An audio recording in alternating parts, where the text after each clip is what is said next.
So I went into record. It seems like it's recording to me 40 seconds up top. Is there any indication on your guys' end that it's recording? Yes. Okay. Okay, cool. Are you ready? This is so awesome. We don't have to count down anything. This program's unbelievable, man. 3, 2, 1.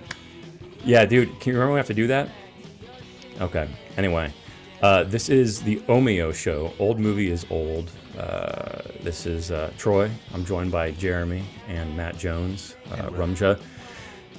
So we're doing this recording for hopefully, I don't know what, Dave, BP, maybe Duggar, anyone that you want to send it to, Jeremy. But first and foremost, I can't tell you how stoked I am. Dude, I was so excited, Jeremy. I know you have been too. We've talked about this before, but just being back doing like a podcast again with people that we did it with 2008 or 9, I guess. When did you start doing BP&J? Yeah, it's Jeremy? right around 2008, 2009. In that Okay. range. Yeah, All it's right. wild. I mean, that's over 15 years ago now. Yeah. Or right yeah, at that. I had my illustrious podcast career come to a screeching halt.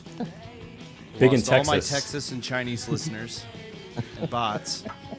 Yeah. But we'll get them back. Before we knew what that was. But so super just excited to be doing it again. And then the fact that you find this program that makes this ridiculously easy. So I really hope it works. And that's about, yeah. Matt Jones, I'm gonna go out on a limb and say this already. You're always gonna be top. Well, you're top right for me. So you can always be the duck. And now I get the joke that you said earlier, Jeremy. He needs a duck costume. Might make some cheddar. Oh, this I is think gonna he needs be to change his name to StreamYard. That'd be funny. I can do that. I have the power as the moderator. So we'll see how much time we have. Hopefully we're just going to go, and we can always start a new one, I'm guessing. But I wanted to introduce the show first and say it was inspired by you, Jeremy, on episode 17. I don't know if you remember this, but you were talking about Ghostbusters and how Harper, who you don't mind me saying your child or your children's name, you had this realization that Ghostbusters is to Harper what like Casablanca is to me, if you count the years. So like I wonder what she's gonna think of that. I mean, this was when she was like really young. She might have been just a year or two old, and as like that blew my mind. I was like, you're totally right, man. Like movies that we think are like ultra hip and current. You know, Terminator 2.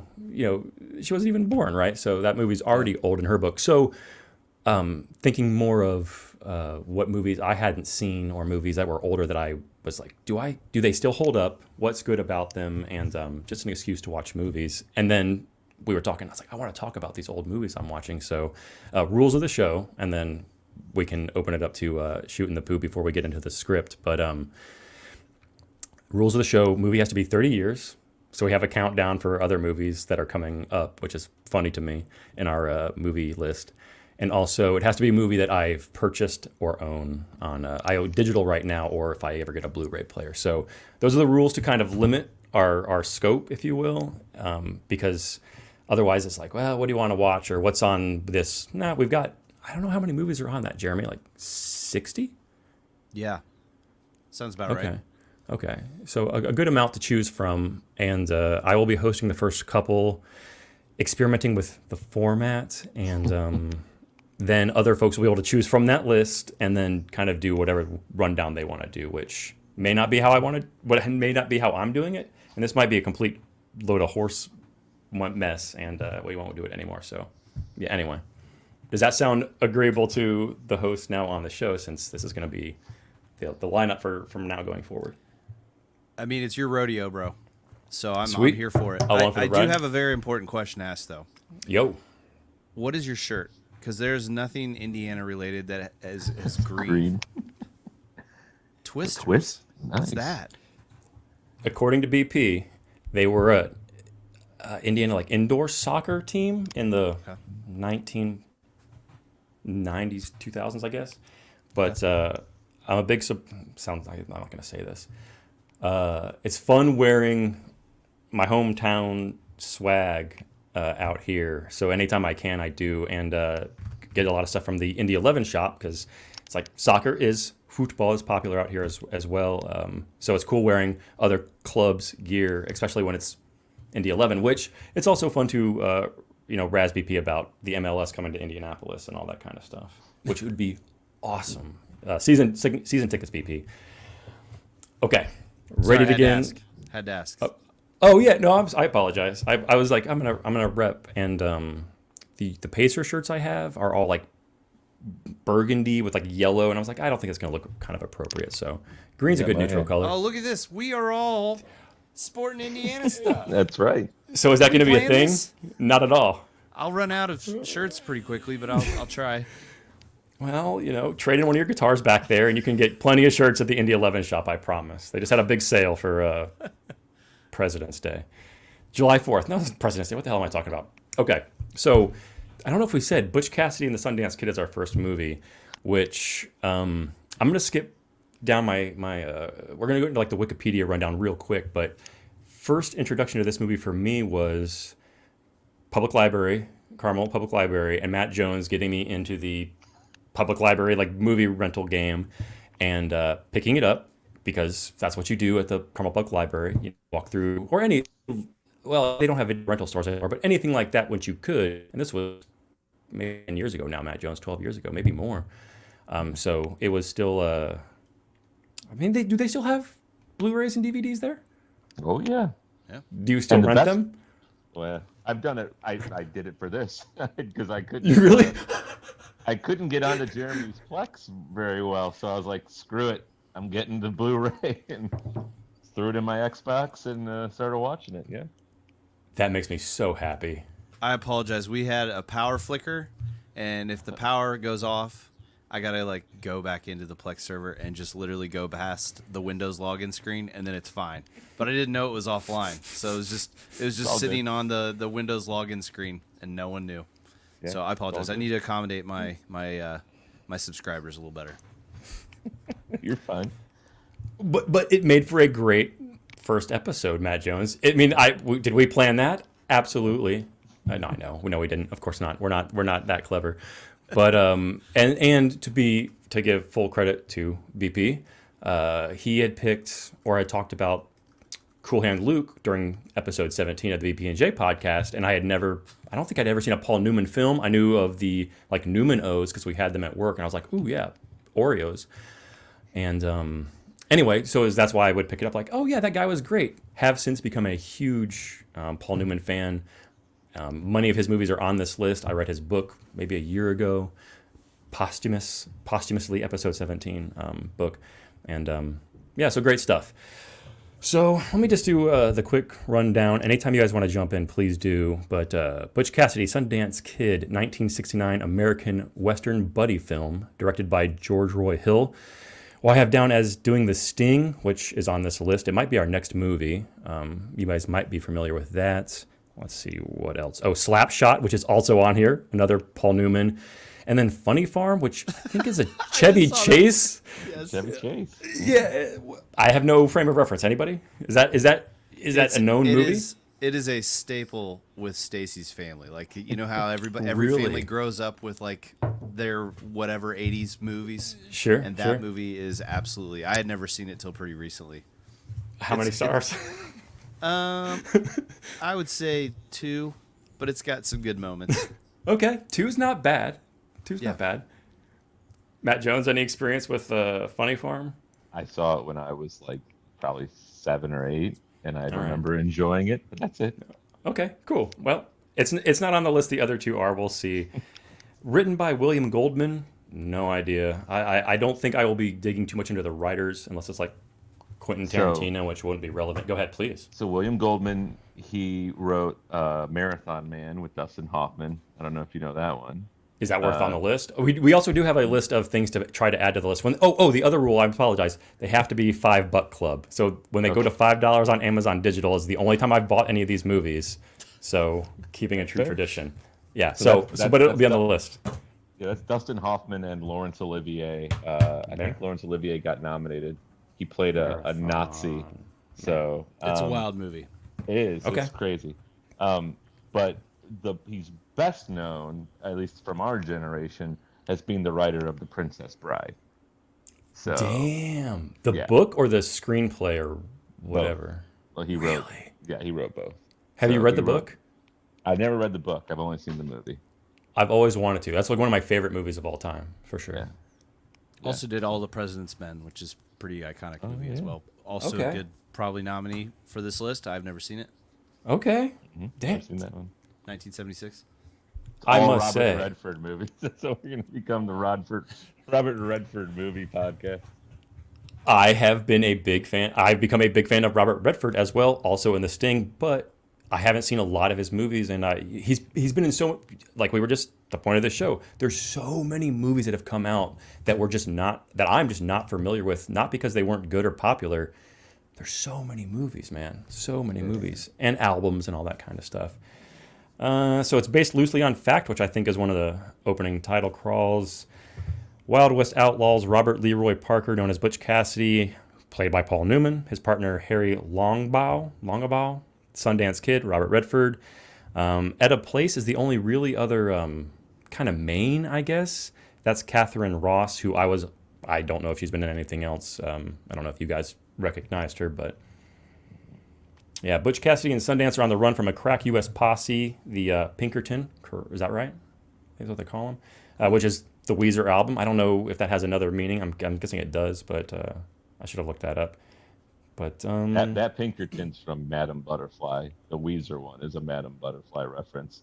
Pinkertons in general are, yes, you're right. They're the old West, like G-men of the day. Okay, so that was like the proper term for them, though. So it is like a real thing if I looked it up in Webster's, not just a Weezerism.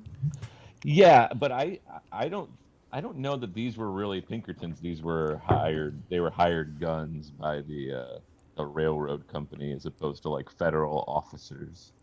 I just thought, I think it came up in the subtitles at one point in time. Maybe I'm mistaken. I could be wrong. I mean, I'm not smart enough to know that word, so I think I distinctly wrote that. I was like, oh, that's interesting, because I thought it was just a Weezer record. And yeah, anyway, they're on the run after this set of train robberies. Quick history just on the film as a film, 2003. Selected for preservation in the United States National Film Registry, Library of Congress as being culturally, historically, aesthetically significant. AFI ranked Butch Cassidy 73rd, top 100 at the 10th anniversary edition, and 50 on the original list, which I know you were working through at one point in time, Jeremy, right? Yep. Yeah. 20th greatest heroes ranked at Sundance. AFI's 100. I'm sorry.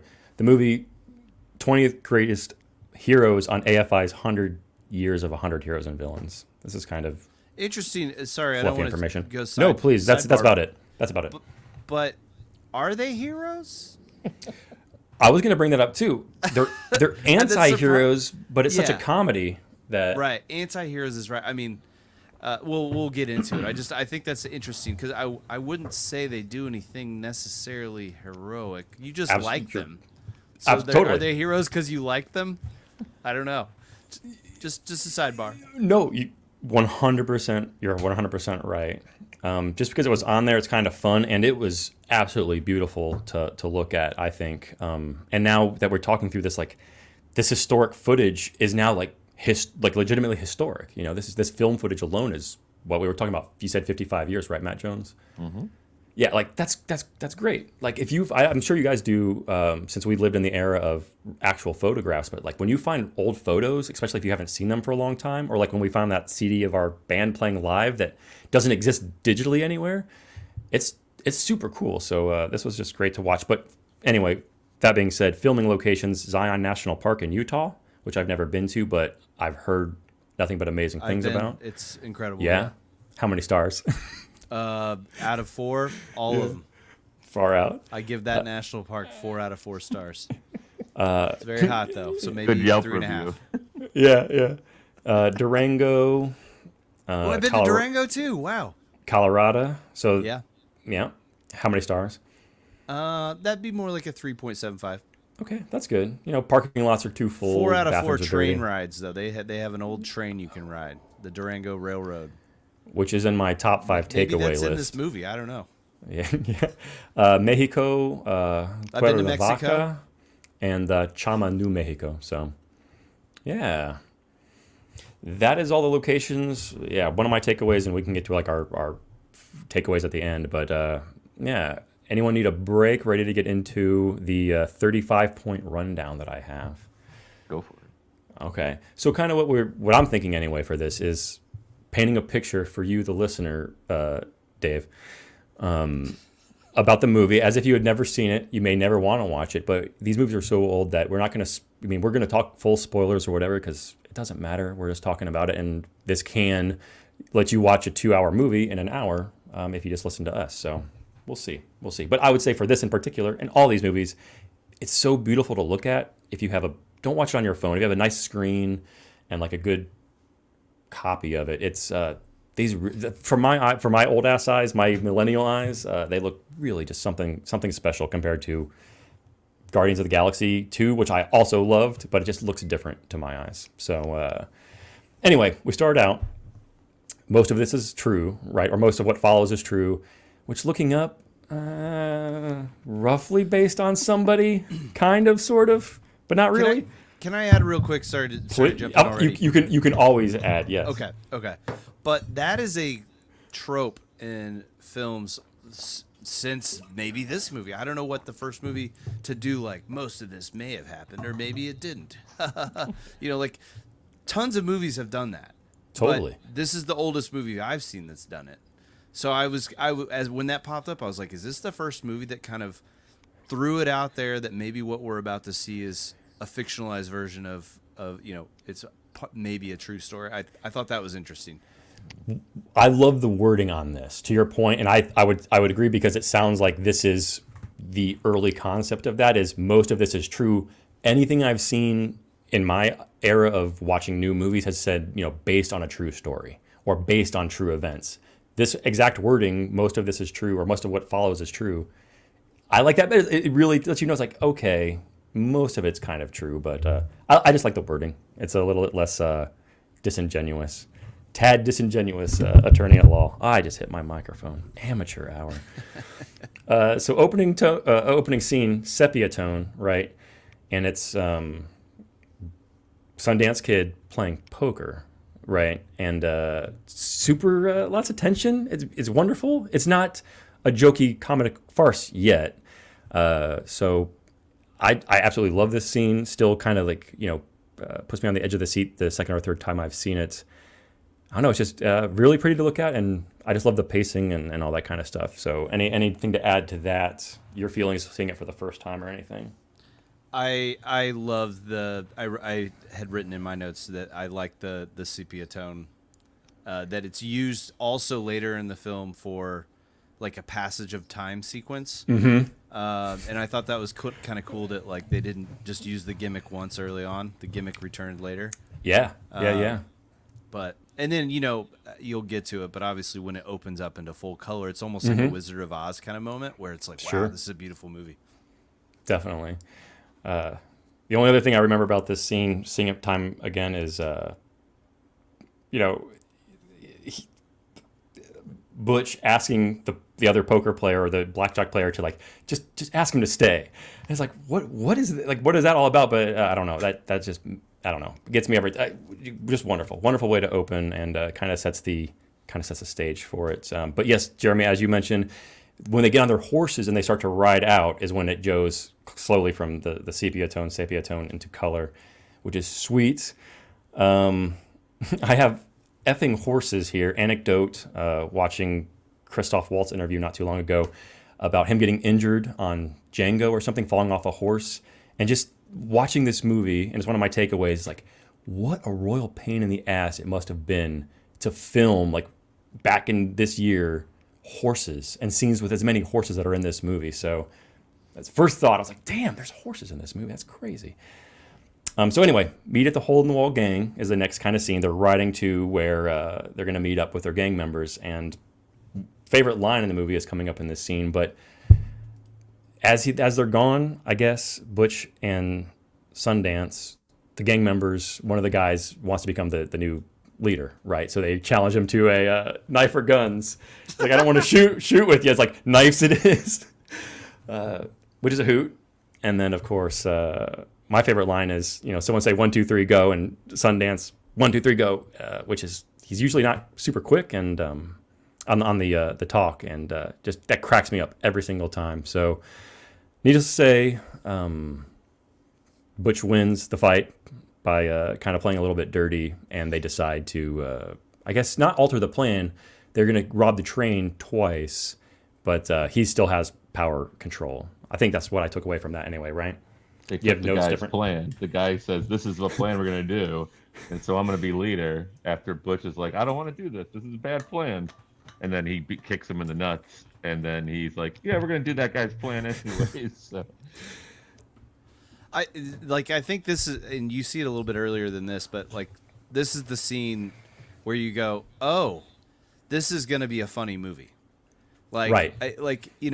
and again, for lack of history, old movies, old. We don't know what Yeah. we don't know, but like I don't think of westerns other than City Slickers as funny movies. They're usually very serious. I Yeah. have to think, again, being ignorant, but I have to think this had to have been kind of a departure. Like you're in the theater going, all right, here's this western, and there's jokes, and it's funny, and it's like a buddy cop movie or something. Definitely. This is the first moment where you see it. I thought that was cool. No, definitely. That makes now me thinking about it. That 1, 2, 3, go line is the first line I think that popped me, like a real laugh out loud moment. I was like, okay, I think you're right. Like that makes even more sense now that I have it. Now that I'm thinking about why I have it written down. So yeah, just super fun, super fun. So okay, train robbery. The first train robbery is next. Mr. Woodcock is inside. He is guarding the safe. I think he works for the bank. They're transporting bank money. Is that right? I think. Yeah. Uh-oh. Forget it. They know somebody's money. Somebody's money. Okay. Somebody's money. So blow it up with dynamite. Take the money. The guy gets injured. But this is where you see him. I mean, he's already a likable, as you were saying earlier, Jeremy, anti-hero, but he's likable. He's friendly. He's kind to everybody. And even though he's yelling at this guy to let him in and he blows it up, he immediately goes over. I think this is the scene. He might do it the next one too. But are you okay, Woodcock? Like, all that kind of stuff. So this is where we're introduced also to the kind of villain. This is something else we can talk about. Like, there's villains in this against, or what we just call like an antagonist to our anti-hero protagonist, but you never really see them. LaFleur and the tracker, like Professor something, I can't remember, not Longbottom. He's got a state name or a city name. Anyway, maybe Jeremy has it as a notes. But anyway, first train robbery. They go back after the robbery, successful, to the brothel, the bordello, whatever you want to call it, at the town. And the sheriff is in the town square. This is the second time, I think, when I really knew it was going to be a comedy, Jeremy. And the sheriff is, all right, who's taking up arms with me? No response. Like, who wants arms to borrow to go with me? No response. And that's like, wow, what a hoot. And then they go back to Butch, and they're talking about going to Bolivia or joining the army or something like that. It's kind of inconsequential, I think, at this point in time. The scene is more, no one wants to ride out after these guys. And then they're going to do it again. Here's anything to say about that? I like that the bike salesman's like, Yeah, you're dying up there, so I'm gonna sell people some Yeah. bicycles. Getting them together is the hardest thing to do. So Yeah. then he's like, yep, the future, folks, the bicycle, which plays into a scene coming up. So Sorry, I have comments coming for that scene. okay. The Me too. So this will Everybody be does.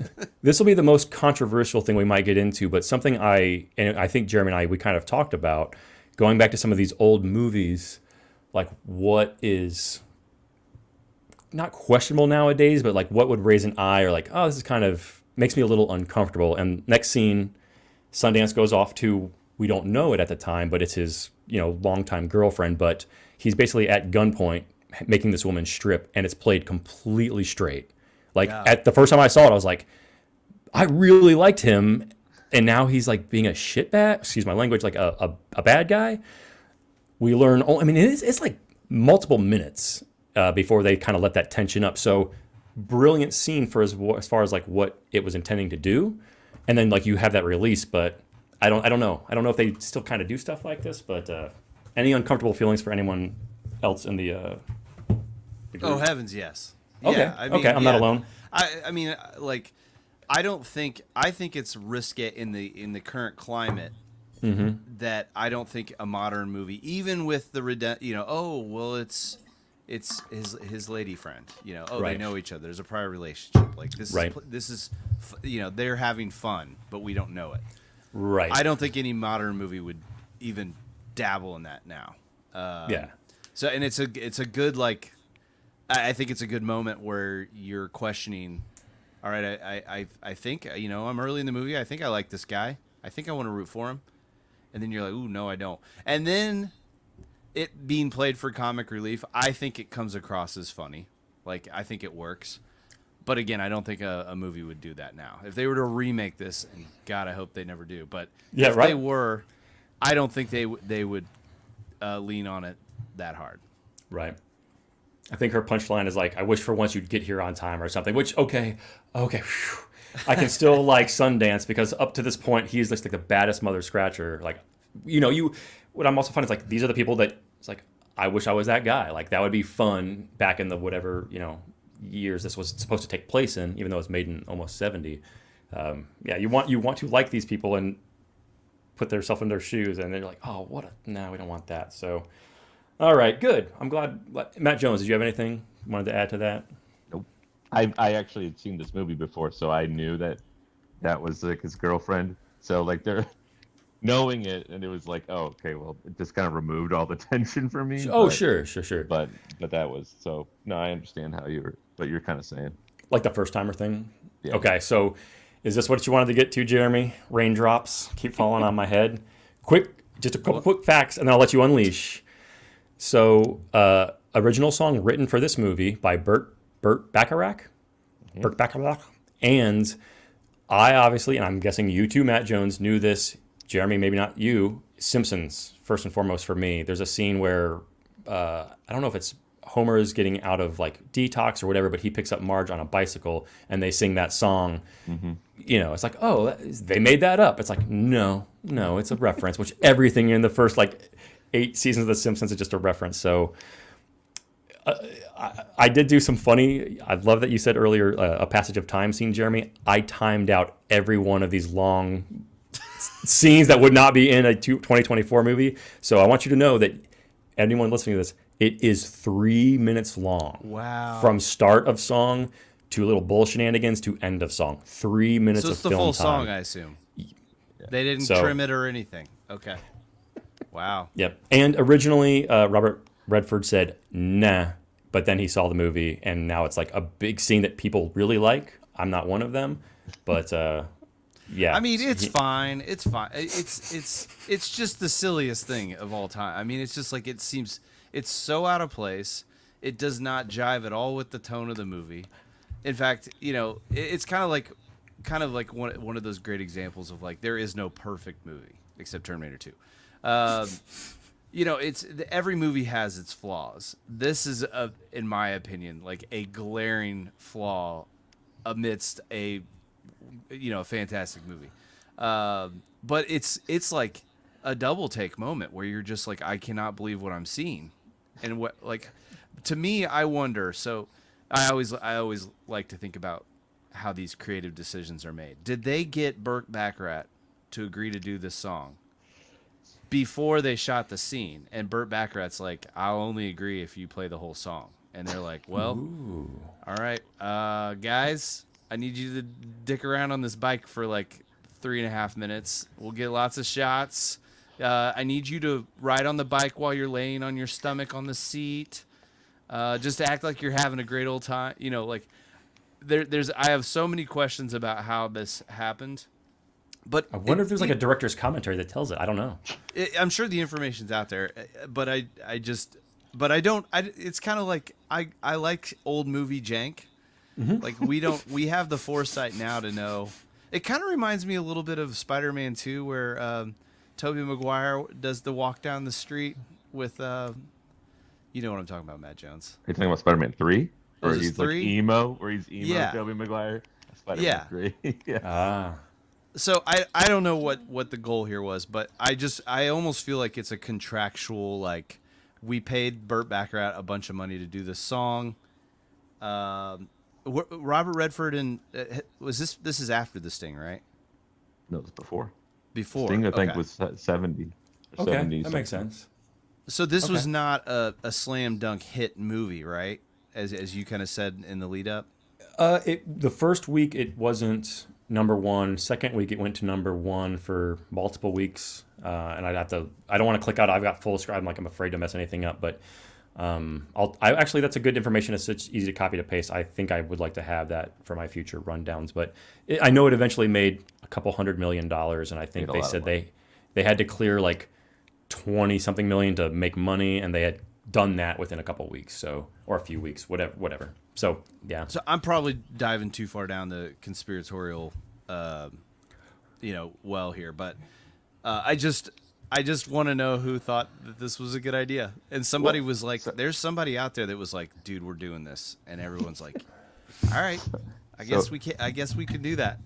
So Burt Also, editing Bacharach- movies is much easier now. It is. So maybe they like did it all, and they're like, "This, it's fine."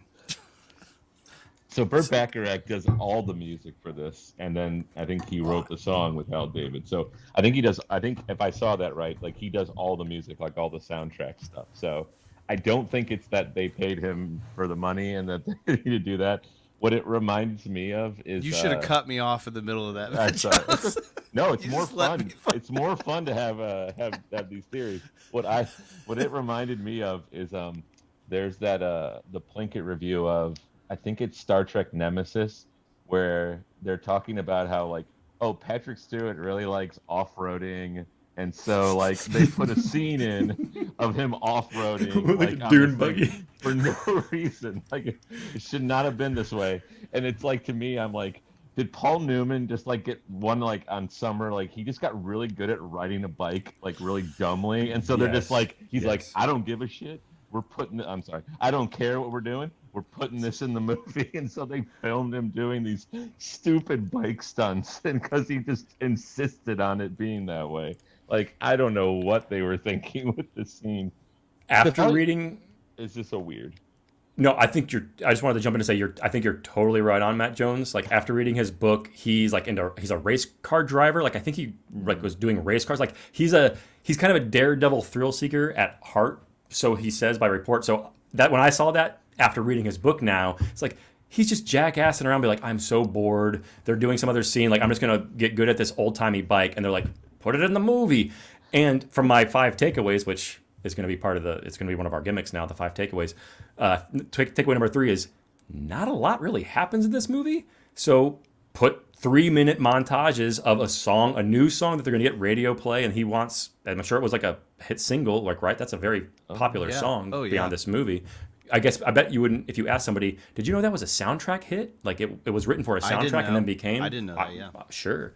I didn't He either. loves of that course. bike until he doesn't. I don't Yeah, want to yeah. jump ahead. No, I've got that written down. I'm glad Okay, you do. I can't remember where that comes in the timeline, but That's a little bit further I wrote down. I wrote the quote down. Okay, A little we can bit, keep going. little bit further down. So we get to this.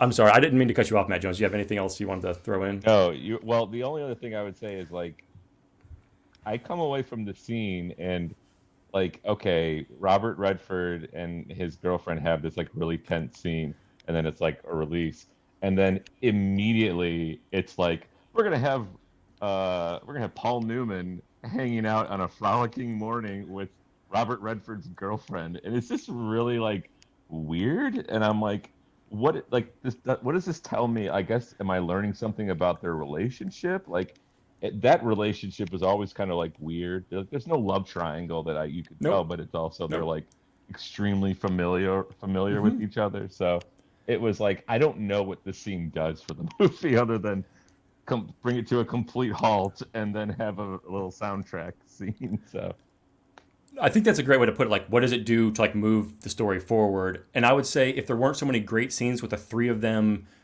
robbing banks and showing them as like, oh, they're a very tight unit. There is no weird love triangle. It's not like, which I'm so glad that there wasn't something like that at all. It was not at all. This is the only moment where it's like, huh? Never again. So If it got remade, that would certainly be a thing.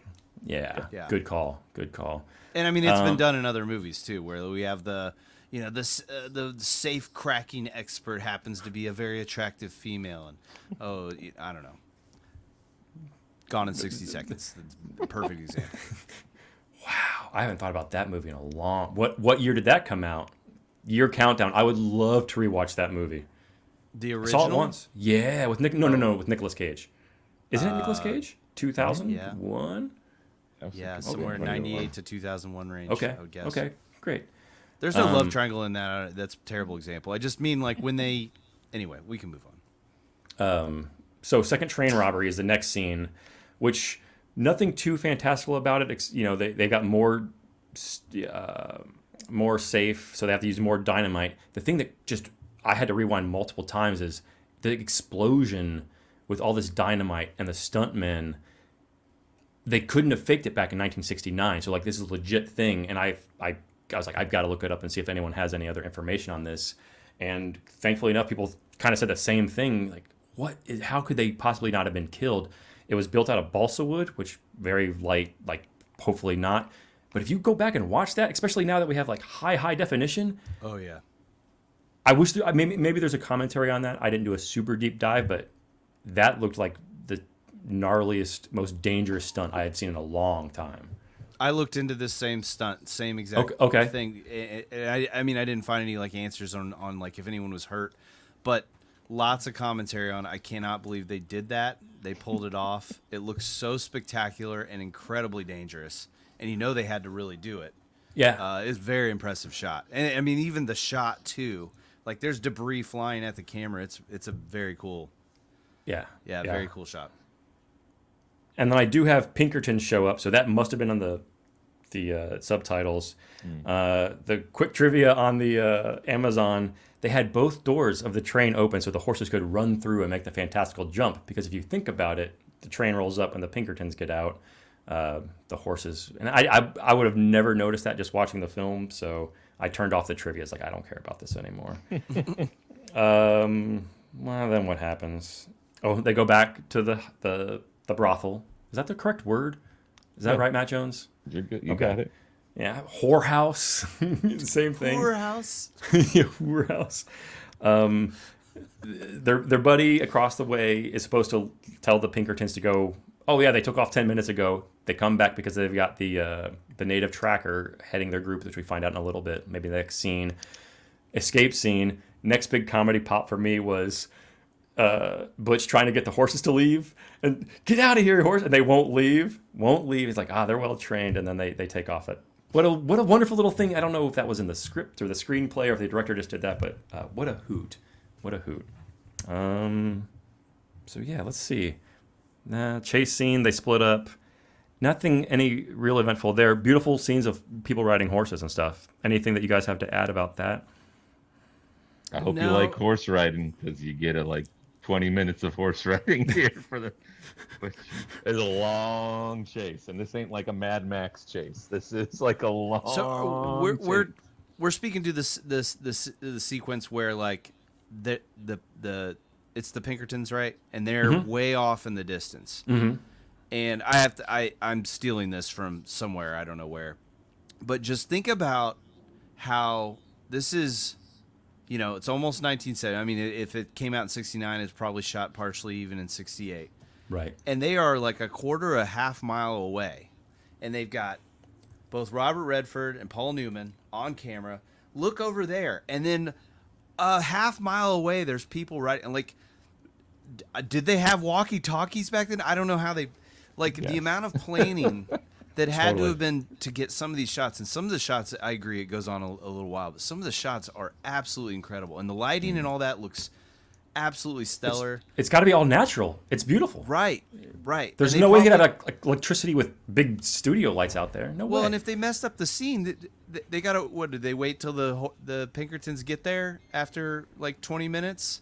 And then all right, we need you to ride back. And now there's dust in the air because we knew, the setup and planning for something like this is, I think, very incredible, because nowadays they would have just They wouldn't even have real horses off in the distance. It would just be CG riders or something.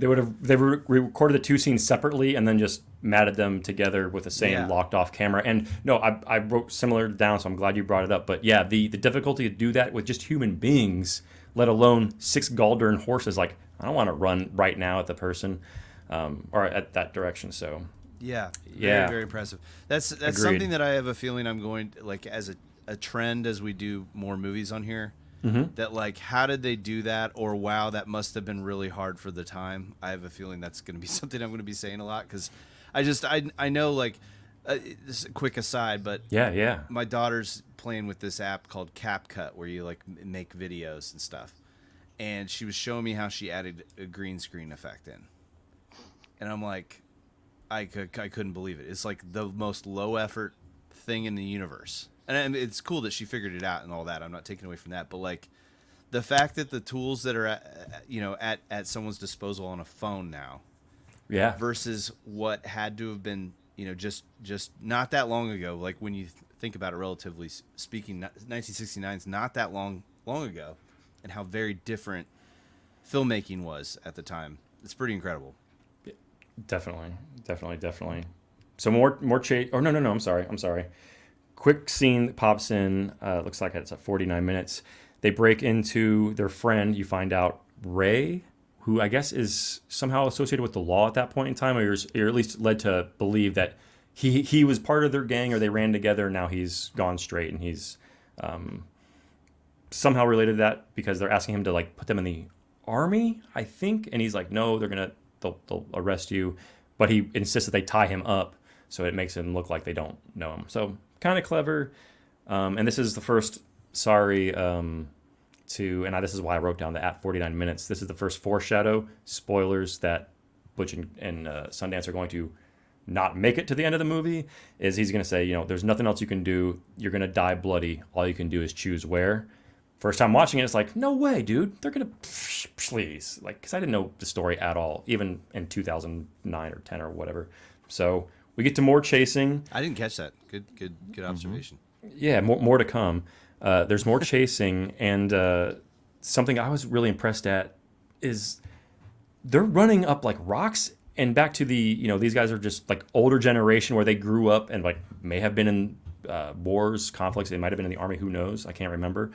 But they're running up rock faces in Galdern cowboy boots, which in and itself is like amazing that they're doing that. So I had to throw that in there. But they get to talk. The Pinkerton are still chasing them. We go through multiple scenes of chasing, and then Butch and Sundance stopping.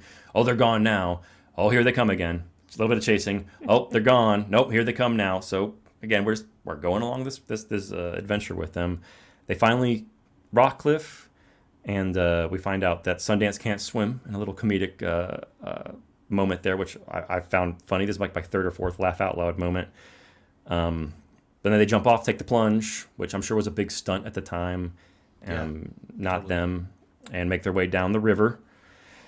So chasing scenes, all that kind of stuff.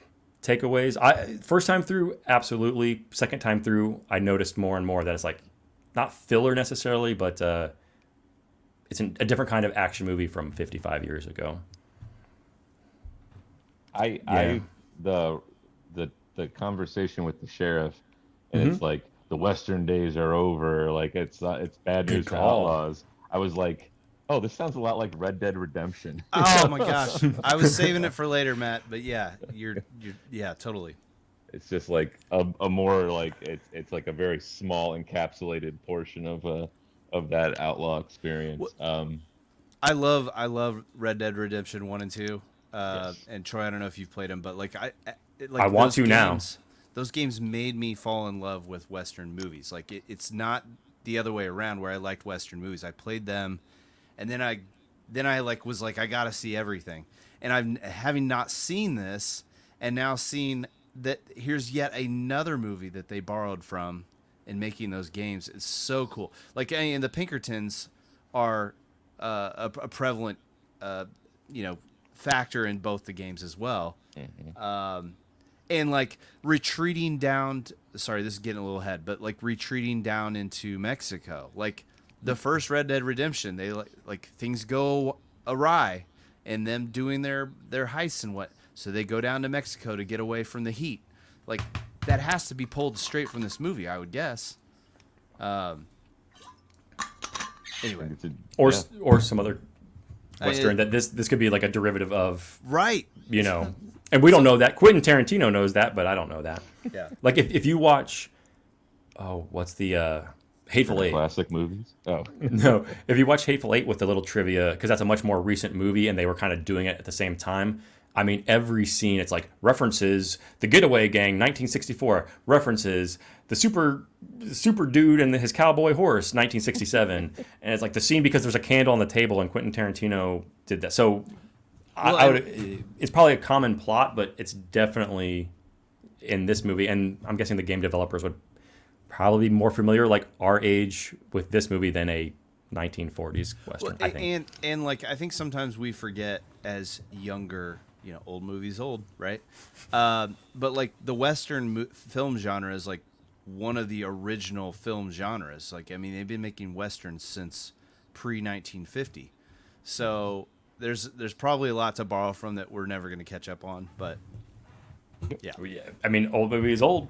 It's only 2024. Super old movie. If all we have to do is click a button, it's pretty easy. So the only other thing that I was like wondering as I watched the movie was, okay, so they jump down into the river and it goes and they're getting away, and then like suddenly there's a cut and they're at the teacher's house. Mm-hmm. I'm like, did they walk back and they beat these people that are tracking them on horses? Like what? Like that's the only thing. Once you go in the water, you can't be found. It's a movie. I'm like, it's a movie. I don't. Have you ever seen The Fugitive? I mean, it worked there too. That's right. Oh man, but that was the one. That was the one thing I was like, wait a second, this doesn't make any sense. And I missed that because my next note is back at Edda's place planning their Bolivia trip. So, it's coming then, right? Troy was oblivious. What's that? The thing I'm very excited to talk about. The montage. Continue. Oh, maybe. They go back to Edda's Sundance first sign of fear. I have written down. Because of the jump and the train owner is paying. This is where they find out, I think, for the first time who is following them, which is like a tracker and this person LaFleur. I have it written down, but now I can't remember. So like these badass tracker hunter combo that I guess only are in Oklahoma, are supposed to be. They don't go out of those boundaries.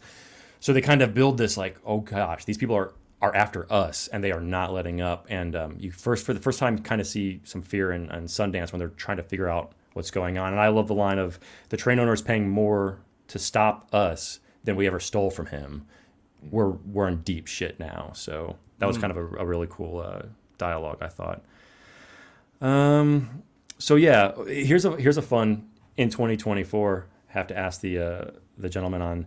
So the Bolivia plan to take Edda, and her big I'm gonna go is I'm 26, I'm single, I'm a school teacher, I'm at the bottom of the barrel, I'll go.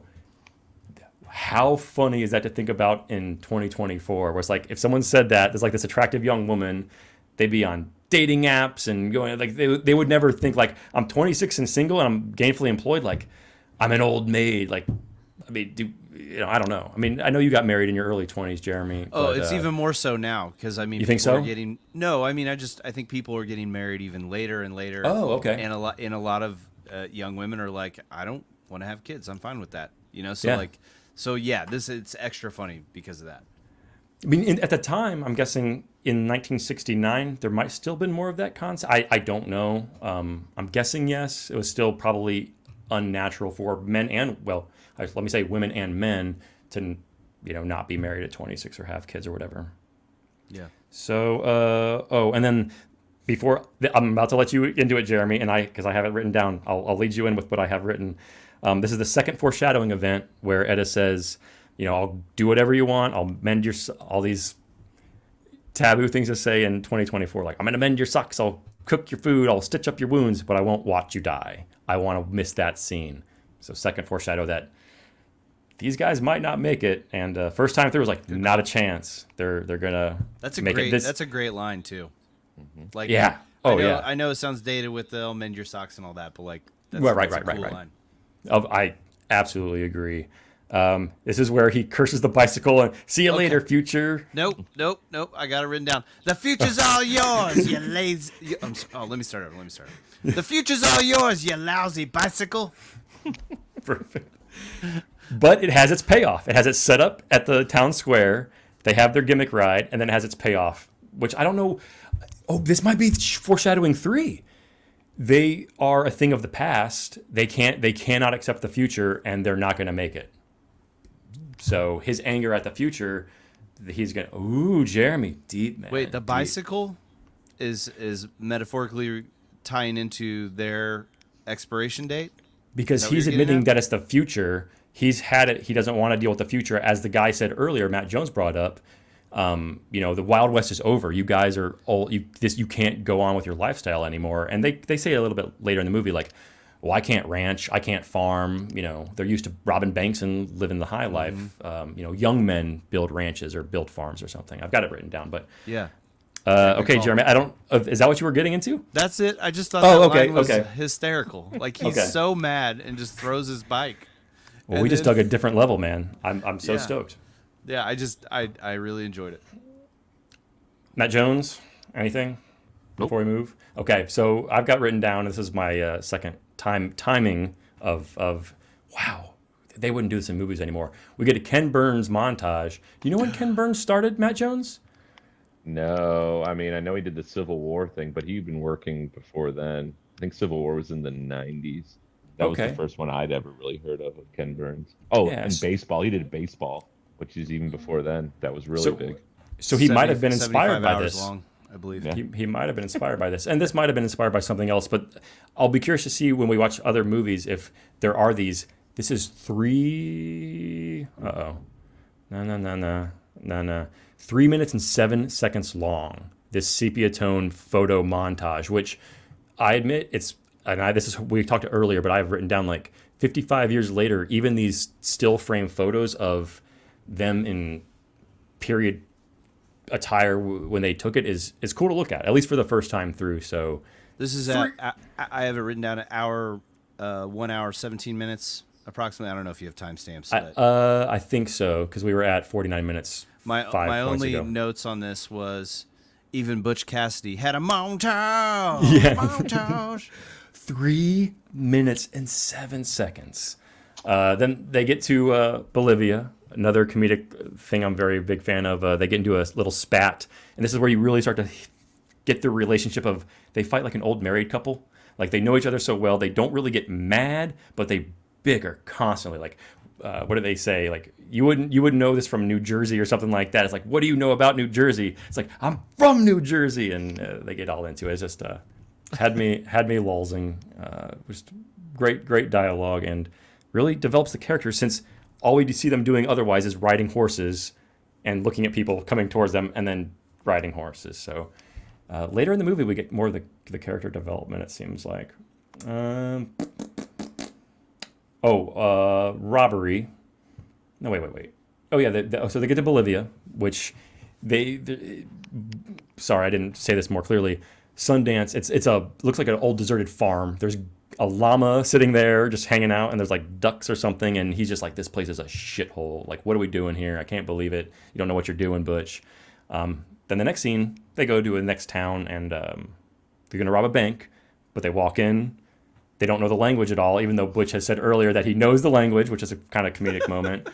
So they're in the thing, and the guy's like, doesn't suspect them or anything. Like, do you want to open an account, sir? Do you have a deposit to make? Is what he's saying in Spanish. And I don't know if you guys watch with subtitles, or maybe if you had them. But they had no Spanish to English subtitles for me. So you had no idea what the Spanish was saying. Did they have translations for you or no? I think they did, if I remember really? right. Okay, cool. Mine had it, like, it's in the subtitles. It was just the Spanish the literal Really? Spanish language. Oh, that might have been right too. Which Okay. I find that interesting. I mean, we could have a whole topic on subtitles, but we just Yeah. watched a movie called U-571, submarine World War II movie, and they intentionally in that movie do not subtitle the German language to create tension. So like, because I watch everything with subtitles, so Totally. I find that like in this case, at least the version I was watching, that it's subtitled in Spanish. To me, that's a decision made because the viewer is not intended to understand either. Right. Maybe I'm Makes wrong, sense. but Makes sense.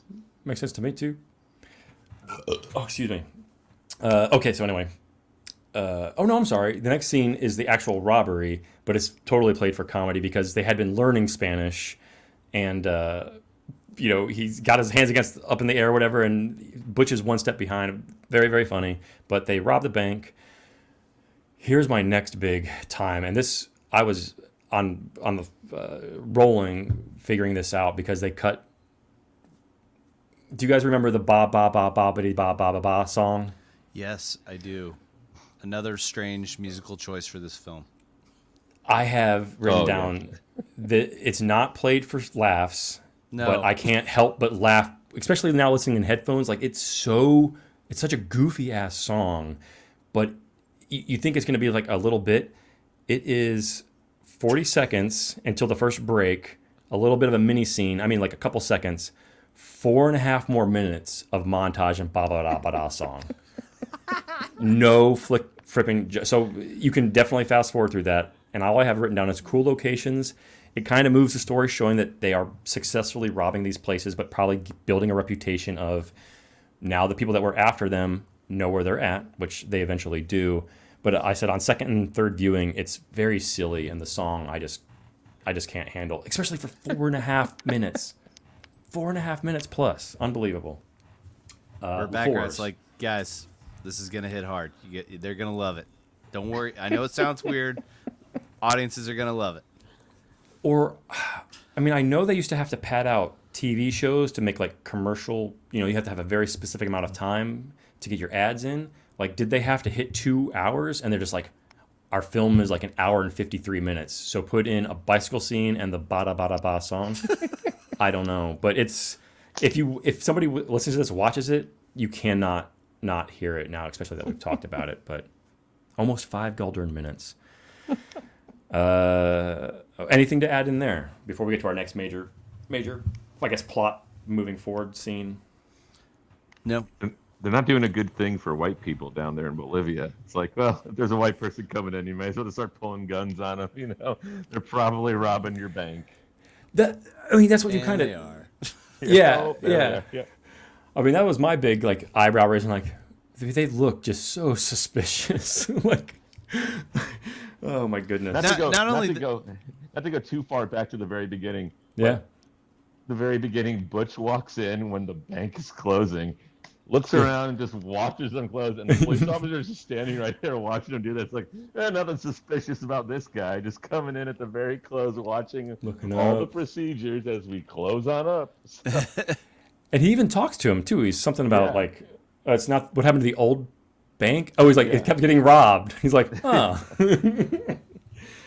Okay. Oh, this is my next big. I really, really love this scene because it's a character we get to meet for a very short amount of time, but is so incredibly like established in himself. You can't. I have no idea who this actor is. I didn't even write down his name, but this is where they get jobs protecting the bank money. And it's the guy that spits into the spittoon or just on the ground and either says like shit or damn it or bingo, which is his gimmick, but just his tone, his cadence, and the fact that he's like the first person that really gives it back to Butch and Sundance, where they're like looking out for. Okay, so sorry. Before I get to that, they take jobs protecting bank money as couriers, I guess, in the mountains in Bolivia on horseback because there's been And why do they get banditos. legit jobs? Because LaFlores has come to wherever they're at, They Bolivia. think. Okay, sorry. They at least think that the guys that have been tracking them have now tracked them to Bolivia. And so instead of trying to rob another bank, they want to go legit Legit, so that totally. they can outsmart them. I love you, Matt Jones. Keeping us on the straight. Because totally blindsided out. You're absolutely right. So this is where we meet our the guy that's giving them jobs that's going to lead them on this courier. They're going, I guess, it's either up the mountain or down the mountain. The way they're going to the bank is safe, but Butch and Sundance are on the lookout, and the guy's like, I hired a bunch of morons to help me out. And it's just that was my like laugh out loud moment number 5. I did write down his name, Strother Martin. Looking at the credits, I was trying to see if That is an old-timey name. Right? Strother. Oh, Strother Martin. Oh, Strother Martin. Better When I Move. You see him shoot his pistol, which you've already seen, so that's kind of just to let the guy hire them. Morons on My Team, which I thought was very, very funny. And yeah, I just said, as far as his like prep work, if you will, just like he was, unless that's how that guy really acts, which I can't imagine it is. I was just so into his short time because he doesn't last long. On the trip back after they pick up their money. Before you can't cut ahead because he has that great sequence where they're like all nervous. He's like, you idiots, you don't get scared on your way up because they know you don't have anything. It's when we're coming back down that you need to be worried. I thought that was a great line. Absolutely. Like his confidence driving that scene forward. Like, okay, all right. It's probably one of the first times in the movie where Butch Cassidy and Sundance are not like in control of the situation. Definitely. They're relying on another person, which Absolutely. obviously what we're about to get to is maybe that wasn't a good idea. But continue. Right. Yeah. So I've got written the fastest foreshadowing ever because the guy says, get colorful, immediately get shot. And if you're a wrestling fan, getting color means getting blood. And I mean, it's not even a full second. So foreshadowing, wow. Beautiful dialogue. Anyway, so needless to say, on the way back, our guide gets shot, and Butch and Sundance are, kind of holed up with some rocks as we're assuming. Yeah, pinned down. Perfect words. By some banditos that are going to try to get them. And I have written down, and you can go back and watch this, or if you watch this for the first time. So our character is dead on the ground, and Sundance has to go get the money bags to bring them over, and they're going to throw them to the banditos. He kicks a big-ass lump of grass right on the dude's face that's lying on the ground. He doesn't flinch for that or any of the bullets that are going around. I could not believe it. And I had to rewind. I was like, wow. That's insane. So I love that guy. I'm a big, what did I say his name was? I'm such a big fan. Strother Martin. Big fan, Jeremy. Lifelong fan. I've seen all his Westerns. Celebrate his whole collection. Yeah, his whole filmography. Is that the actor's name or the character's name? Actor's name. Okay. He's the bingo damn it guy I've written down. Yeah, I'm not seeing him on IMDb. Continue. Oh, I mean, I could. I'll go back and check the Amazon. Kick grass in the guy in the face. So clever moment. I thought again. I kind of forgot this again watching it for another time. But they get the coin to throw up to the banditos to get them kind of off of them so they can escape. Circle back and catch them. Which let's see. Oh, I do have something written about that action scene.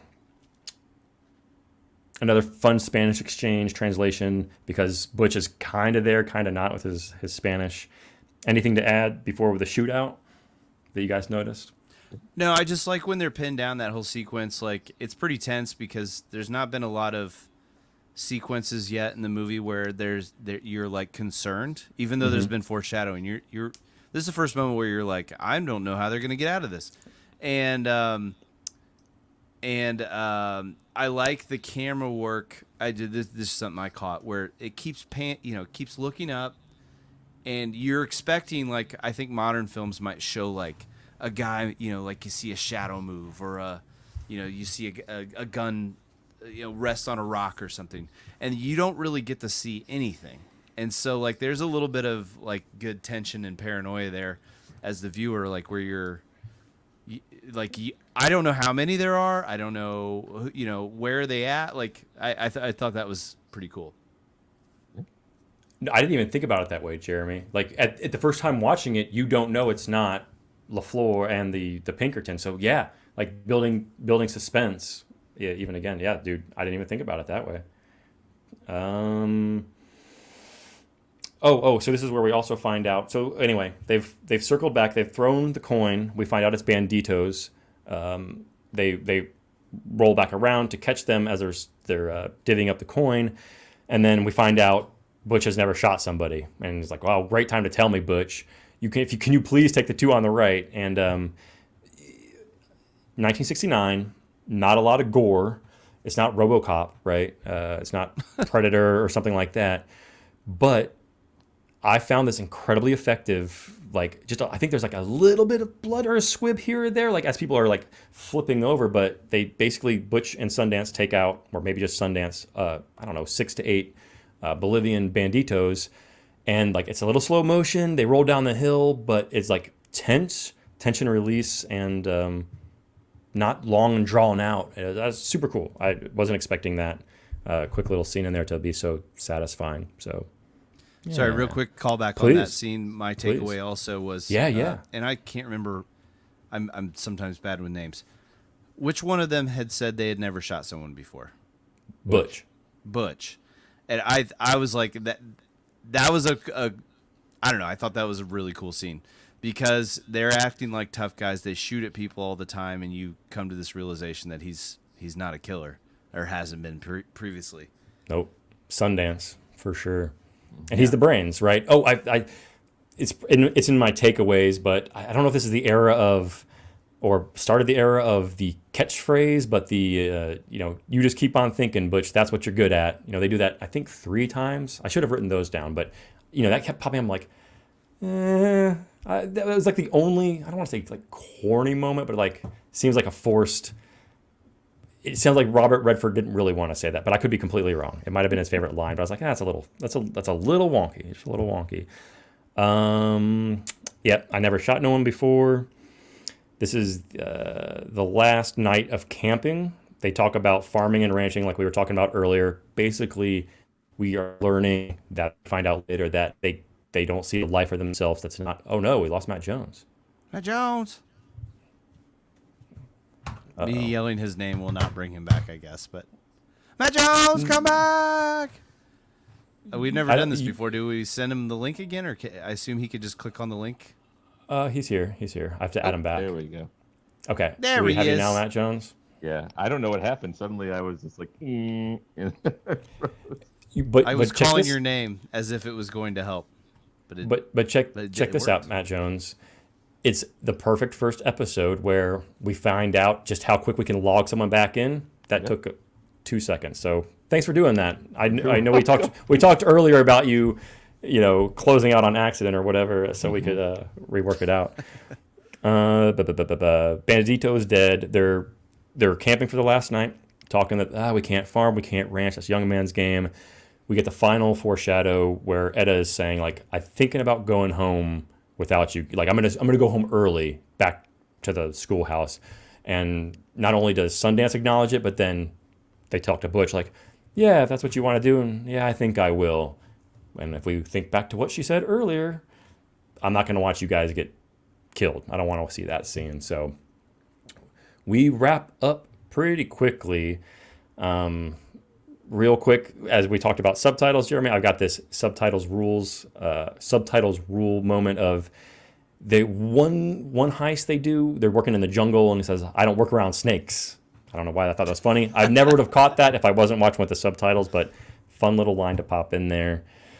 So they are riding to the next town, just Butch and Sundance go to get some food, and of all the things, what gives them away is like a stable boy takes their horses and donkey over to, the inn or wherever to tie them up, and notices they took the donkey from the banditos. It's branded. That's what sets him off to go alert the police, which is what is going to about to happen. The ultimate demise of Butch and Sundance is they took this donkey, the branding gave them away, and the irony of it after all their like getting chased and chased, something that they weren't even thinking about. So, there's a shootout right there at the restaurant, which is, I mean, it wraps up fast. It's I don't know, a cool movie as we end things here. But to your point earlier, Jeremy, I've got written down some of the pans and zooms during this scene where, Butch and Sundance are taking cover behind a wall, and then they kind of like zoom and pan up to people shooting over there, and it's just cool. It's not all there are quick cuts in there of here's some rifle guys, and you don't really know relative to where they're relative to other people, but some of the scenes were really well established and kind of made up for that. Yeah, they're hitting their shots too. Like it's definitely framed as if like they're gonna be able to shoot their way out of this. Like that's what you're feeling as the viewer. And I was reading about this, and I guess this movie, again, it's so funny comparing it to like modern standards, but I guess this movie got a lot of flack for being egregiously violent. Like, oh, it's so violent, and it's like now, like you'd see blood squibs and heads exploding and all sorts of stuff. This isn't the Wild Bunch where like they get like literally like shot up. Yeah. So that in the Wild Bunch, it's not much. It's newer than this, but not much, right? Not much. Yeah, it's around the same. I've never time. seen that either. That should be on the list. Sorry, Troy. This is going to be put on the list. Western. We're only going to watch Westerns. I mean, the whole Man with No Name trilogy is on here. I could talk about those movies for days and days too. And I haven't done a deep dive into research or scene by scene, so happy to. Love them. So I'm mad about that. I didn't know how much you were gonna dial in on like all the intricacies of the shootout, but obviously they're scampering about. All you.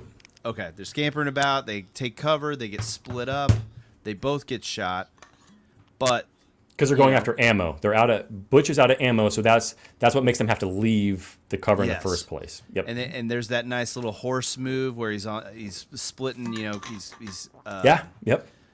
All that. And there's this scene where they're both hurt. You see all the banditos, have them fully surrounded. There's pretty much no hope at this point, and they have this nice scene, and I think it's a church.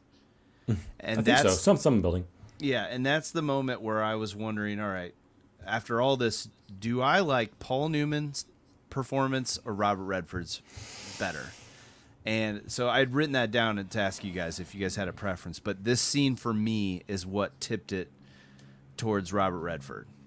He is covered in sweat. You can see this panic in his eyes that like they know they're not going to get out of it. And you look over at Paul Newman. He just does not have the same intensity in the scene. And they're both fantastic actors, of course. But like, if you go back and rewatch this specific scene, Robert Redford is incredible.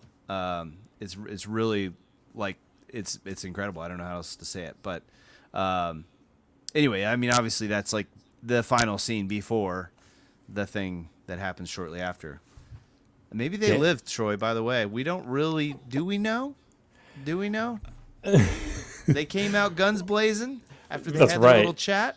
After the army gets there and lines up. No, I mean, I don't think they made it. The sequel's still up in the air.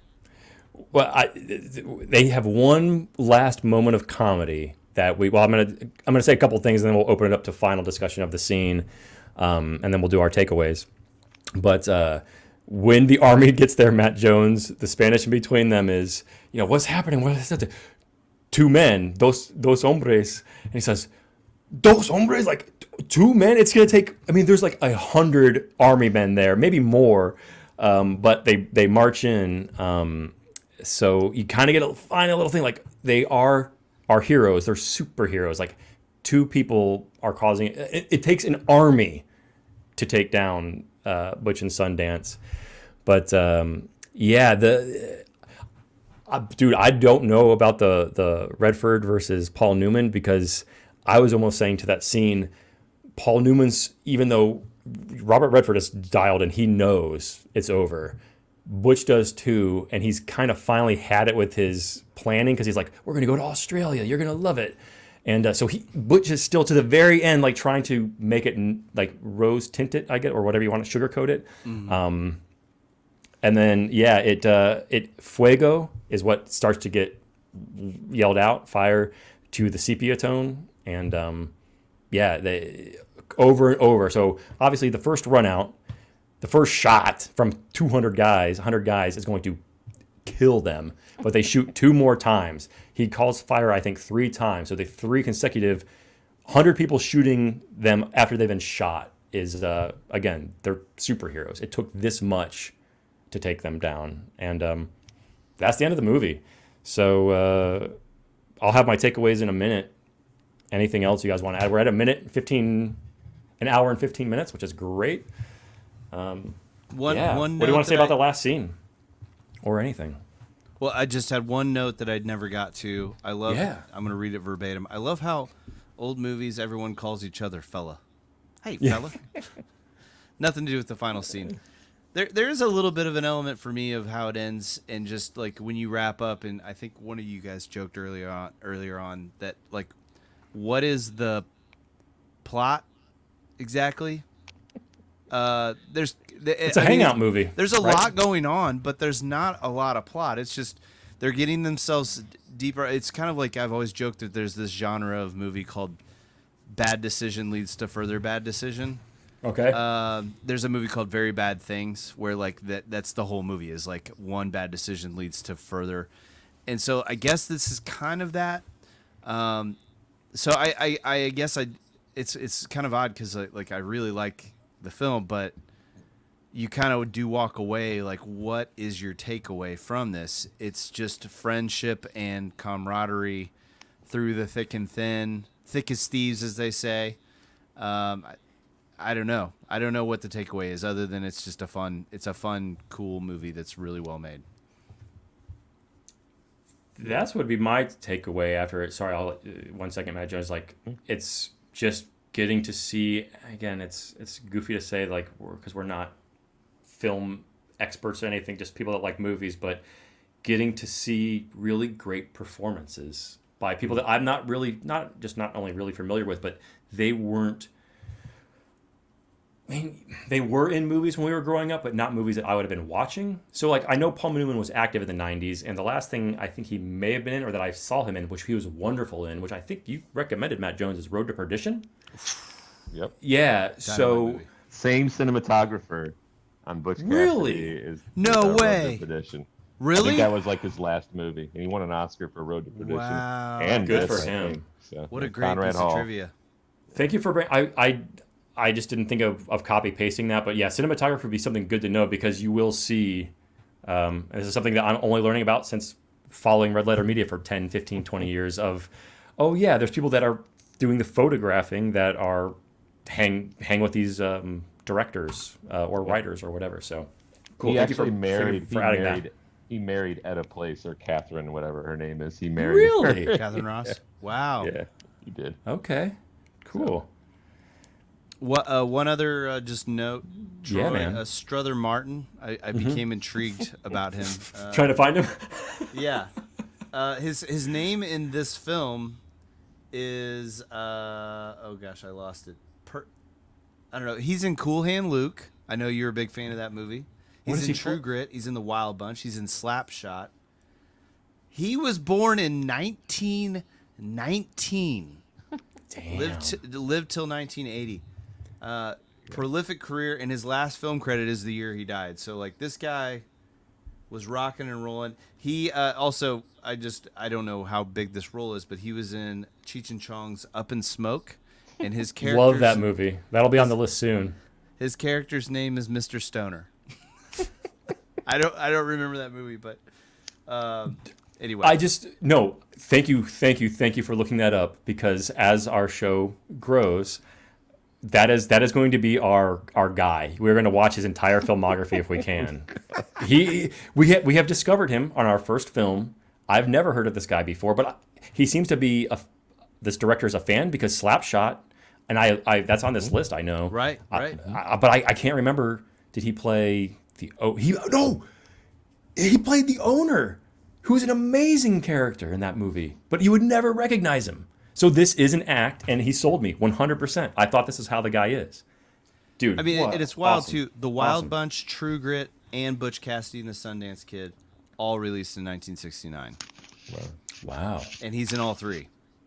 Wow. So And those are, I mean, I've never seen True Grit or The Wild Bunch, but I know they're considered legendary movies. So on the list. And if there's Struther Martin joints, then we gotta watch them. we're gonna do a little Struther Martin mini series, and then Every 10 episodes. Okay, Yeah, Slapshot will be episode 10. We have to readjust now, but Slapshot will be episode 10. Well, you and I had talked about this in Rumja. I don't know if Troy had talked to you about this as well, but like having some sort of connective tissue between each movie selection. Yeah, So you did tell me about that. No, you were the one that put them all together, Matt Jones. I think I sent it to you first. Oh yeah, I was trying Or to it's find like- the link through all the things. Yeah. Dawn of the Dead of the Day of the whatever. Yeah. oh yeah, you nailed that. I forgot about that. So I'm not. I don't think I don't particularly want to do a rating system because that's just. I mean, that's something else that we did before. Like I would just say recommend or not recommend to someone that may have not seen this.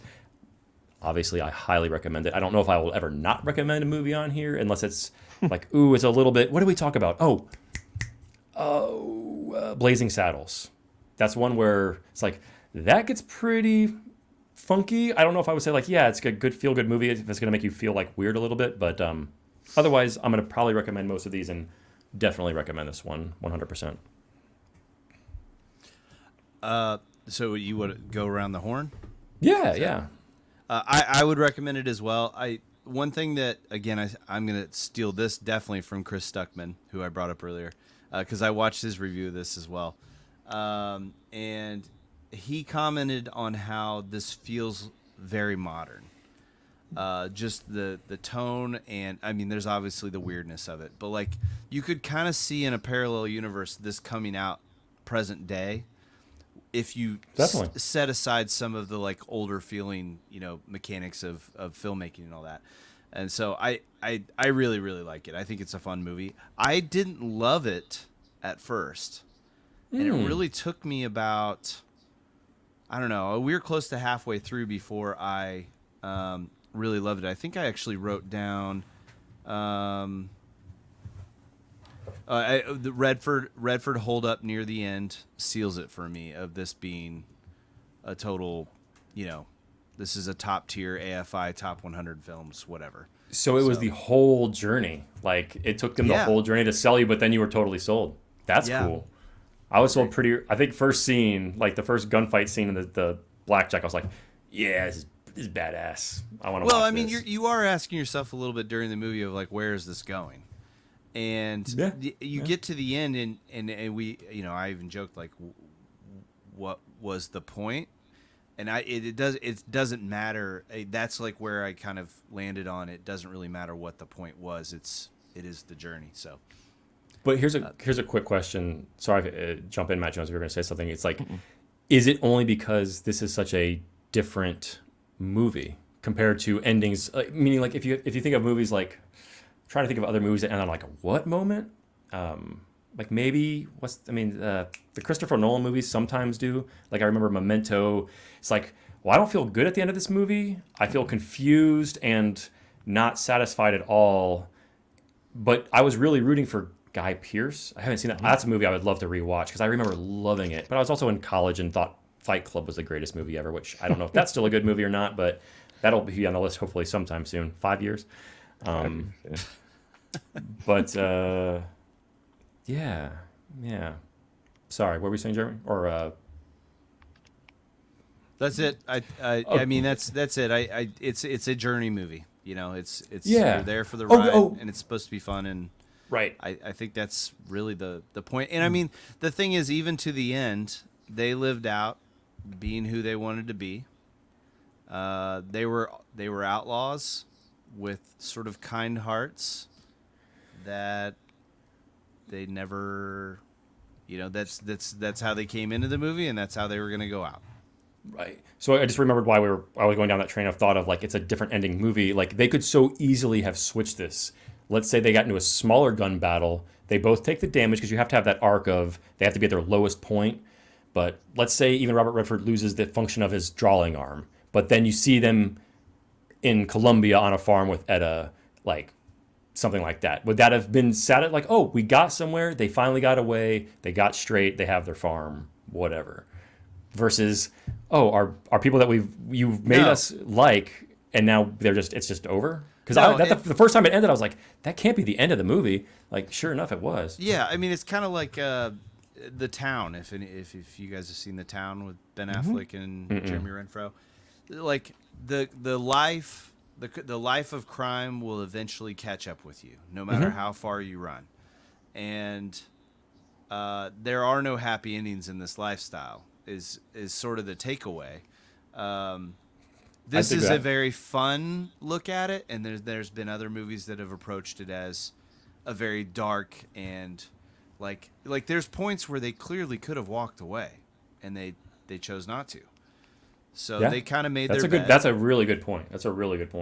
Yeah, it's just a constant chase for the next thing, and I think maybe I'm working this out as I say it in real time, but like the end of the West. The end of the Wild West and civilization moving west, and the outlaw way of life coming to an end, which is a very big theme in the Red Dead Redemption games as well. That very and I mean, this is spoiler. I'll give you like 3 seconds.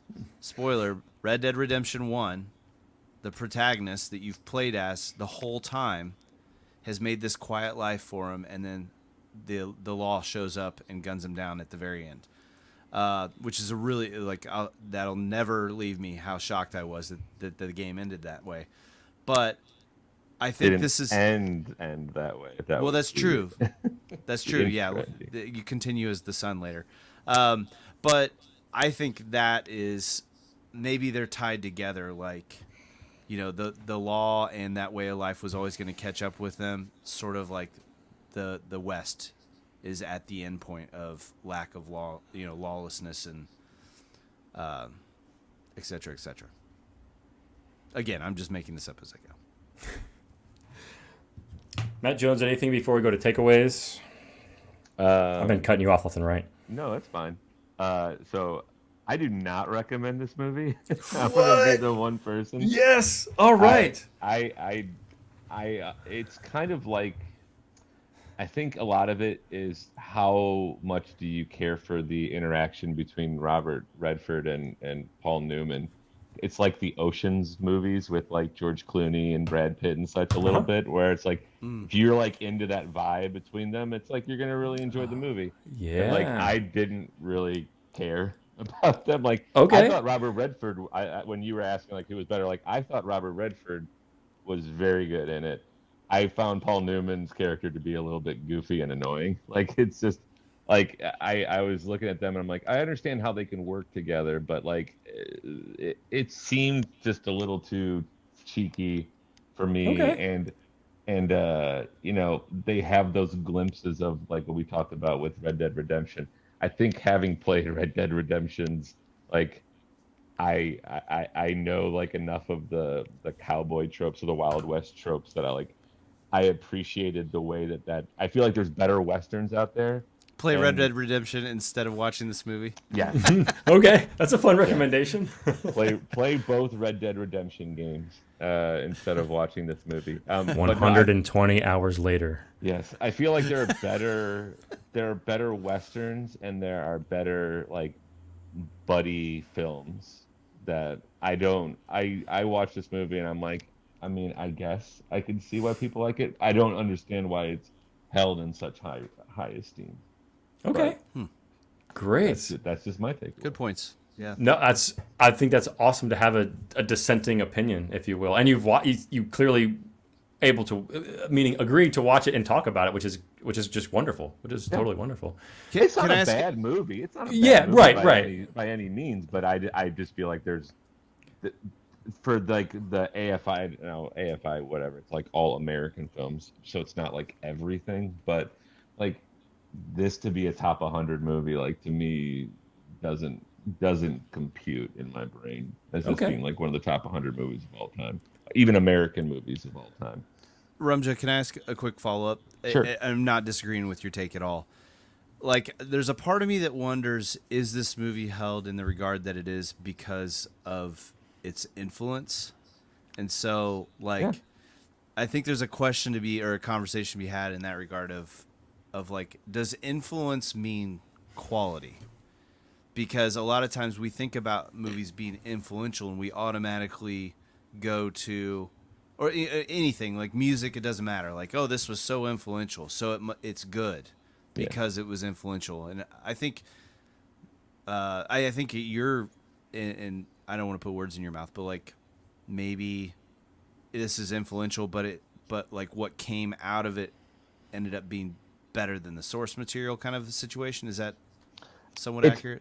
It's possible. I mean, I've seen things. I assume, everything builds on it. So I've seen things that I feel are better, and then going back and you can see how it influences other things.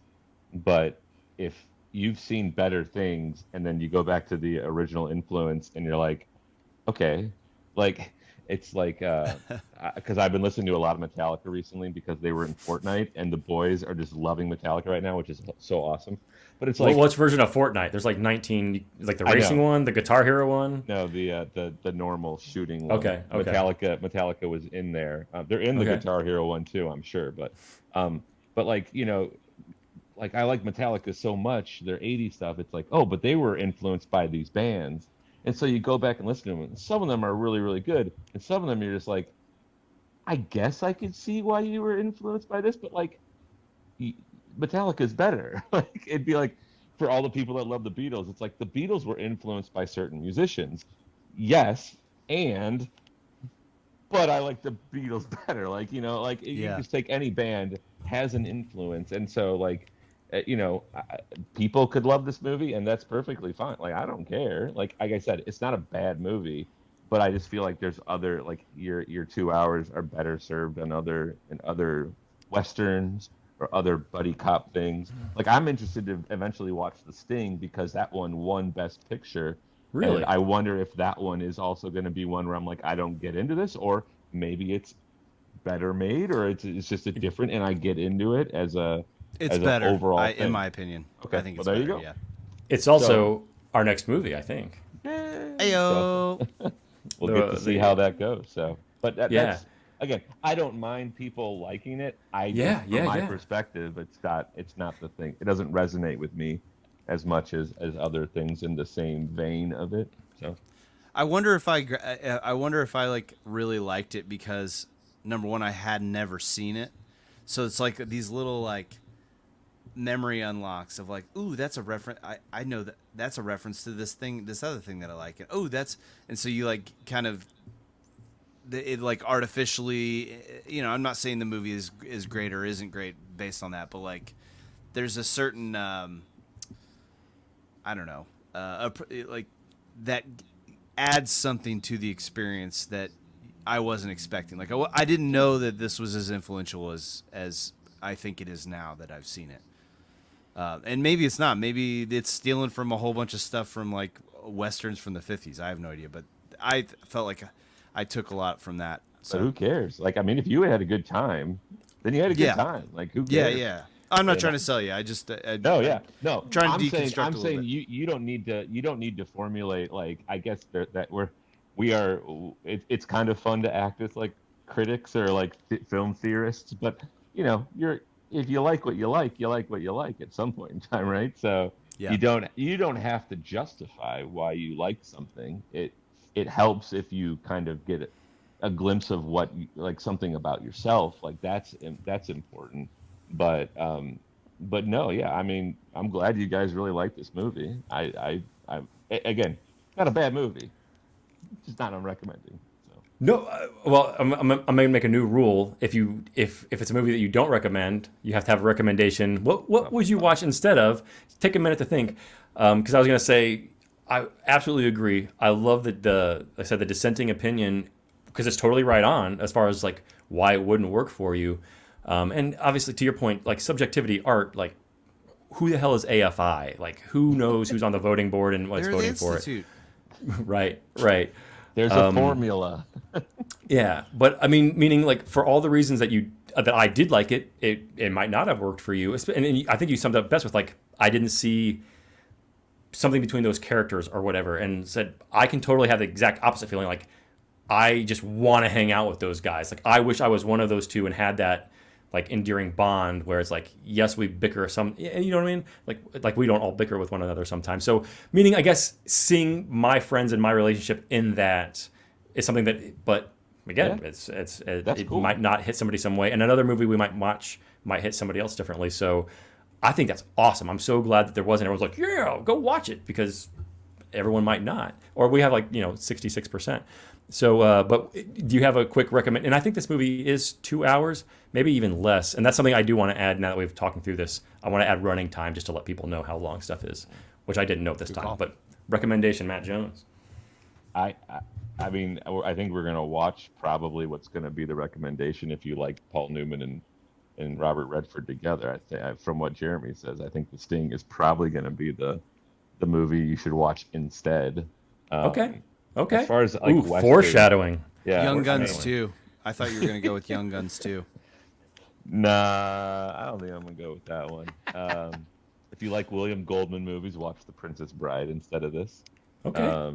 Because that to me is it. Like I can see, like Marathon Man does not have the same type of like whimsy and charm. It's a that thriller. these- It's definitely a thriller. It's definitely a thriller. But Princess Bride to me is a more charming movie. I think it's overall like it's just it makes me feel better. And I mean, maybe it's because I saw it when I was younger. Who knows? But I saw this when I was younger, and I was like, it's all right. No, I mean, I could to your point. I think a good way to sum it up would be like it's a jack of all trades, master of none. For someone that's not looking for like this, meaning like it's not a love story. I mean, it kind of is. There's a little bit, but it's not really a love story. It's not really an adventure story because there's not really like we're not going to get the big pot of gold. We're just kind of mindlessly robbing stuff to get money and make us move across to get chased. So I'm with it. It's not. But again, for a quick romp, and I love the whimsical word too. It's like this is not an action. This isn't Die Hard. Yeah. It's I was gonna say, just if you like chase hang movies, out. go watch Fury Road, Mad Max Fury Road. If you like whimsical comedies written by William Goldman, go see The Princess Bride.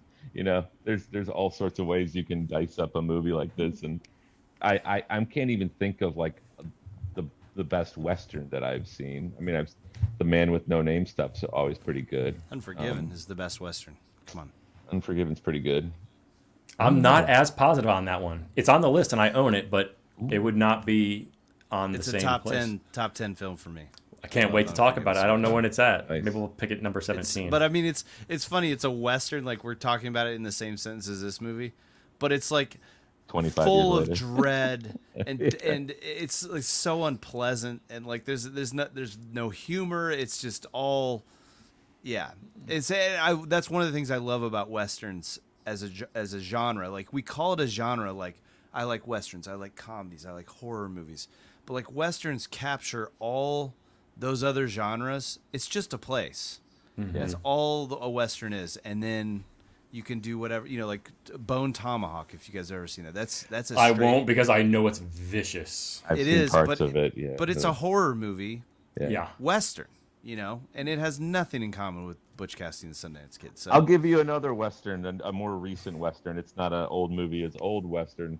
310 to Yuma. I really liked that one with Russell Crowe. Like the and, remake or whatever? Yeah, I liked Russell Crowe, Christian that. Bale, and Ben Foster. It was really Oh, good Ben in that Foster. movie.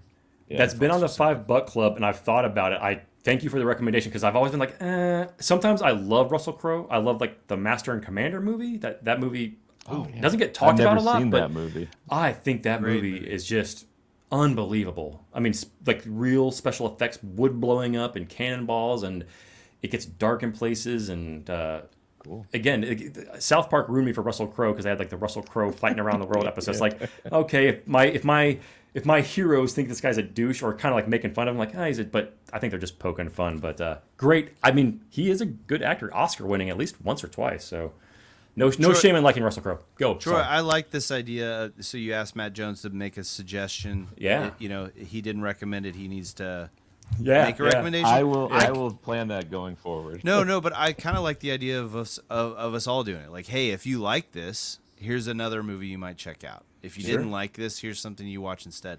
I'll plan that for. I'll think about that for the next pick. But they can't be list. Well, no, they could be listable movies because Matt Jones says it might be what we watch next. So Real quick, we're gonna wrap up and then we can talk until it ends, or when you guys. I know you guys probably got to go. It's getting late, but my kind of 5 takeaways were the scenery, pretty unreal, like wonderful. I mean, like national parks that you're saying are 5 out of 5, Jeremy. Shooting in natural lighting really just gives the richness to the movie, especially watching it in high definition on a nice panel screen. Horses, and then the other thing we didn't talk about, trains. Like shooting a train, like, okay, we're gonna have to get it warmed up and go down this thing, okay, and then we're gonna do this. Like, what a nightmare. And I wrote down pain in the ass to shoot, question mark. I'm guessing yes. How little happens was another takeaway, and then running up the rocks in the cowboy boots. So from my take, that is Butch Cassidy and the Sundance Kid. What an awesome way to start on OMIO. You could watch the movie in the same amount of time that you listen to us jab about it, but we need 10 more minutes. I had an absolute blast. I think it looks really good. I hope it sounds good, and I hope it recorded. It looks like it does. So, final thoughts, and then I know if you guys got to go to bed, go to bed. Only thing I'll add is I would venture to guess that they had a lot of fun making this movie. That kind of comes through. I think this is probably a fun set to be on. Other than that, and what up? And what up? And what up? And what up? I don't know. Well, actually, you guys can just sign off and leave when you guys want to, because I don't know how to shut this. I think there's a stop recording button. And recording and Engine start.